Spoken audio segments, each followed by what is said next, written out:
నేను అడిగిన అధికారులను ఎక్కడ పోయినా 22,000 కోట్లు మీరు మరీ కథ చేస్తున్నారంటే వాళ్ళు ఏమన్నారు తెలుసా? సార్ ఏం లేదు, మేము లెక్క ఏం తీసుకున్నామంటే సాగు చేసిన వాళ్ళు వానకాలం దాదాపు 1.5 లక్షల ఎకరాలు సాగవుతుంది. నార్మల్గానే యాసంగికి వచ్చే వరకు దాదాపు 60% 50% అవుతుంది. వాళ్ళు ఏమంటారు, ఆ మిగతా 40% అవుతుంది. ఇప్పుడు పత్తి రైతులు రెండో పంట వేయలేడు కదా. అదేవిధంగా నేను ఇంకొక మాట చెప్పుడు మర్చిపోయినా, ఇప్పుడు పామాయిల్ తోటలు ఉన్నాయి రాష్ట్రంలో, మనమే బాగా ప్రోత్సహించినాం పామాయిల్, మరి వాళ్ళని కూడా ఈ లెక్కలనే తీసుకున్నారు.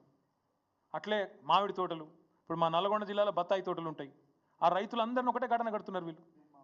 నిమ్మ, బత్తాయి, మామిడి, దానిమ్మ ఒకటి కాదు, హార్టికల్చర్ పంటలన్నింటినీ కూడా వీళ్ళు లెక్కేంది, దానికి రెండింటికి ఎట్లు ఇస్తారు మీరు?